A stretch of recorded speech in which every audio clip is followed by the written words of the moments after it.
ವಿದ್ಯಾಸಂಸ್ಥೆಯ ಪರವಾಗಿ ಈ ವಸ್ತು ಪ್ರದರ್ಶನಕ್ಕೆ ತಮ್ಮೆಲ್ಲರನ್ನು ಸ್ವಾಗತವನ್ನು ಬಯಸುತ್ತೇವೆ. ಪ್ರಸ್ತುತ ನಾವು ಹೀಗೆ ನೋಡಿದಾಗ ಸಾಧಾರಣವಾಗಿ ಪ್ರತಿಯೊಬ್ಬ ತಂದೆ ತಾಯಿಯೂ ಕೂಡ ತಮ್ಮ ಮಕ್ಕಳನ್ನು ಒಬ್ಬ ಡಾಕ್ಟರ್ ಆಗಿ ಮತ್ತೆ ಒಬ್ಬ ಇಂಜಿನಿಯರ್ ಆಗಿ ಮಾಡಬೇಕು ಅಥವಾ ಅವನನ್ನು ಓದಿಸ್ಬೇಕು ಅನ್ನೋ ಒಂದು ಮನೋಭಾವನೆ ನಮ್ಮಲ್ಲಿ ತುಂಬ ಬಂದಿದೆ. ಆದರೆ ಇವತ್ತು ಬೇಸಿಕ್ ಸೈನ್ಸ್ಗೆ ಬೇಕಾದಂತಹ ಒಂದು ವಿದ್ಯಾರ್ಥಿ ಸಮೂಹವನ್ನು ನಾವು ಕಳಿಸೋದಕ್ಕೆ ತುಂಬ ನಮ್ಮ ಆಸಕ್ತಿ ಕಡಿಮೆ ಆಗ್ತಾ ಇದೆ.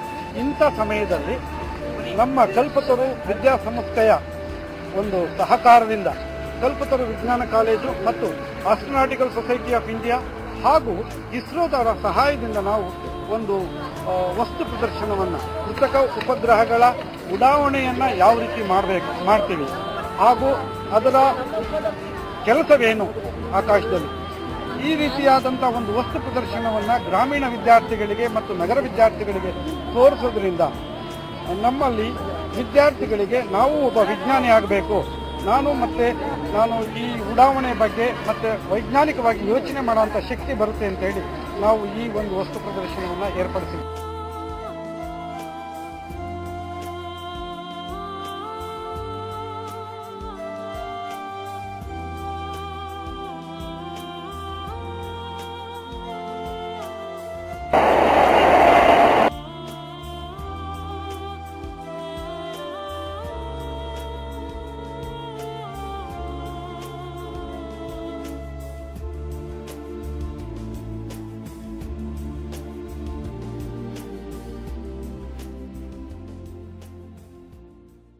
ಕಲ್ಪತರು ವಿದ್ಯಾಸಂಸ್ಥೆ ಹಾಗೂ ಇಸ್ರೋ ಸಂಸ್ಥೆಯ ಆಶ್ರಯದಲ್ಲಿ ಬಾಹ್ಯಾಕಾಶ ತಂತ್ರಜ್ಞಾನ ವಸ್ತು ಪ್ರದರ್ಶನ, ಚಿತ್ರ ಪ್ರದರ್ಶನ ಹಾಗೂ ಸಂವಾದ ಕಾರ್ಯಕ್ರಮವನ್ನು ಆಯೋಜಿಸಲಾಗಿತ್ತು.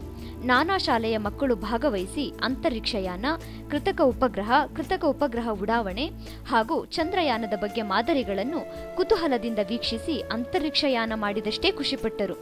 ತಾಲೂಕಿನ ಇತಿಹಾಸದಲ್ಲೇ ಪ್ರಥಮ ಬಾರಿಗೆ ನಗರದಲ್ಲಿ ಆಯೋಜಿಸಿದ್ದ ಈ ಮಹತ್ವಪೂರ್ಣ ಕಾರ್ಯಕ್ರಮದಲ್ಲಿ ಬಾಹ್ಯಾಕಾಶ ತಂತ್ರಜ್ಞಾನದಲ್ಲಿ ಭಾರತದ ಪ್ರಯೋಗಗಳು, ಸಾಧನೆಗಳು, ಮುಂದಿನ ಸವಾಲುಗಳು ಹಾಗೂ ಭವಿಷ್ಯದಲ್ಲಿ ಭಾರತೀಯ ಬಾಹ್ಯಾಕಾಶ ಸಂಸ್ಥೆ ಹಾಕಿಕೊಂಡಿರುವ ಗುರಿಗಳ ಬಗ್ಗೆ ಸಮಗ್ರವಾಗಿ ಚಿತ್ರ ಸಹಿತ ವಿವರಿಸಲಾಯಿತು. ಭಾರತದಲ್ಲಿ ಕೃತಕ ಉಪಗ್ರಹಗಳ ಉಗಮ, ನಡೆದ ಹಾದಿ, ಅಭಿವೃದ್ಧಿ ಆಯಾಮ, ಉಡಾವಣೆ ನಂತರ ಕಕ್ಷೆ ಸೇರಿದ ಉಪಗ್ರಹ ಗರಿಬಿಚ್ಚಿ ತಿರುಗುವ ವಿಧಾನ, ಉಪಗ್ರಹ ಉಡಾವಣಾ ವಾಹನ, ತಂತ್ರಜ್ಞಾನ, ಸ್ವಾವಲಂಬನೆಗೆ ಸಂಬಂಧಿಸಿದ ಪ್ರತಿಕೃತಿ ಹಾಗೂ ಮಾಹಿತಿಗಳು ವಿದ್ಯಾರ್ಥಿಗಳಿಗೆ ಬಾಹ್ಯಾಕಾಶದ ಬಗ್ಗೆ ಆಸಕ್ತಿ ಕೆರಳುವಂತೆ ಮಾಡಿದವು. ವಸ್ತು ಪ್ರದರ್ಶನದಲ್ಲಿ ಭಾರತ ಇದುವರೆಗೂ ಉಡಾವಣೆ ಮಾಡಿರುವ ನಾನಾ ಕೃತಕ ಉಪಗ್ರಹಗಳ ಯಥಾವತ್ ಮಾದರಿಯನ್ನು ಪ್ರದರ್ಶಿಸಿದ್ದರು. ಎಲ್ಲ ವಿದ್ಯಾರ್ಥಿಗಳು ಅವುಗಳನ್ನು ಇವು ನಿಜವಾದ ಕೃತಕ ಉಪಗ್ರಹಗಳು ಎಂಬಂತೆ ಭ್ರಮಿಸಿ ನೋಡುತ್ತಾ ಆನಂದಪಟ್ಟರು. ಶರವೇಗದ ರಾಕೆಟ್ಗಳು, ಕೌತುಕಮಯ ಕೃತಕ ಉಪಗ್ರಹಗಳು, ಅವು ಆಕಾಶದ ಭೂಸ್ಥಿರ ಕಕ್ಷೆಯಲ್ಲಿ ಸ್ಥಾಪನೆಗೊಂಡು ನಿರಂತರವಾಗಿ ಸುತ್ತುತ್ತಾ ಭೂಮಿಗೆ ಮಾಹಿತಿ ನೀಡುವುದು ಸೇರಿದಂತೆ ಮತ್ತಿತರ ಬಾಹ್ಯಾಕಾಶ ತಂತ್ರಜ್ಞಾನ ಮಾದರಿಗಳು ಕಣ್ತುಂಬಿಕೊಂಡ ವಿದ್ಯಾರ್ಥಿಗಳು ಕಲ್ಪನಾ ಲೋಕಕ್ಕೆ ತೆರಳಿ ಬೆರಗಾಗಿ ನಿಲ್ಲುತ್ತಿದ್ದರು. ಜಾಗತಿಕ ಮಟ್ಟದಲ್ಲಿ ವಿಜ್ಞಾನ ಮತ್ತು ತಂತ್ರಜ್ಞಾನದಲ್ಲಿ ಅಮೆರಿಕ, ರಷ್ಯಾ ಹಾಗೂ ಚೈನಾ ಸಾಧನೆಗಳನ್ನೇ ನೋಡುತ್ತಿದ್ದ ವಿದ್ಯಾರ್ಥಿಗಳಿಗೆ ಭಾರತದ ಸಾಧನೆ ಮತ್ತು ಯಶಸ್ಸು ಕಂಡು ಪುಳಕಿತಗೊಂಡರು. ಜಿಎಸ್ಎಲ್ವಿ, ಪಿಎಸ್ಎಲ್ವಿ, ಉಡಾವಣಾ ವಾಹನ, ಇನ್ಸಾಟ್ ಸರಣಿ ಉಪಗ್ರಹ ಮಾದರಿಗಳು, ವಿವರಣೆಗಳು ವಿದ್ಯಾರ್ಥಿಗಳ ಕುತೂಹಲವನ್ನು ಹೆಚ್ಚಿಸಿದ್ದವು. ಭಾರತದ ಶಿಕ್ಷಣ, ಆರೋಗ್ಯ, ಕೃಷಿ, ನೀರಾವರಿ, ಸಂಪರ್ಕ, ಹವಾಮಾನ, ಸೇನೆ, ಪ್ರಕೃತಿ ವಿಕೋಪ ನಿರ್ವಹಣೆ ಮತ್ತಿತರ ವ್ಯವಸ್ಥೆಗೆ ಕೃತಕ ಉಪಗ್ರಹ ಬಳಸುತ್ತಿರುವ ಬಗ್ಗೆ ಮಹತ್ವದ ಮಾಹಿತಿಗಳು ಇಲ್ಲಿ ಮಕ್ಕಳಿಗೆ ಲಭ್ಯವಾದವು.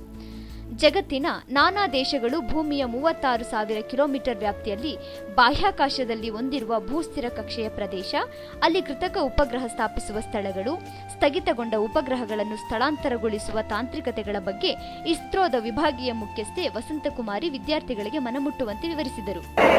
ರಾಕೆಟ್ ತಂತ್ರಜ್ಞಾನದಲ್ಲಿ ದೇಶದ ಸಾಧನೆ, ಬಳಸುವ ಇಂಧನ, ರಾಕೆಟ್ ಉಡಾವಣೆಯ ಸಮಯದಲ್ಲಿ ಕೊಂಡೊಯ್ಯಬಹುದಾದ ಕೃತಕ ಉಪಗ್ರಹಗಳ ಸಂಖ್ಯೆ, ಚಂದ್ರಯಾನ-1ರ ಅನುಭವ, ಮುಂದಿನ ಚಂದ್ರಯಾನ 2ರ ಸಿದ್ಧತೆ, ಕಲ್ಪನಾ ಚೌಲ ಮರಣಕ್ಕೆ ಕಾರಣ, ರಾಕೆಟ್ ನಿರ್ಮಾಣದಲ್ಲಿ ಅನುಸರಿಸಬಹುದಾದ ಅಪಾಯರಹಿತ ತಾಂತ್ರಿಕತೆ ಮತ್ತು ಇತರೆ ವಿಚಾರಗಳ ಬಗ್ಗೆ ಸಂವಾದದಲ್ಲಿ ಇಸ್ರೋದ ಅಧಿಕಾರಿ ಕೇಶವಮೂರ್ತಿ ಮಕ್ಕಳಿಗೆ ತಿಳಿಸಿದರು.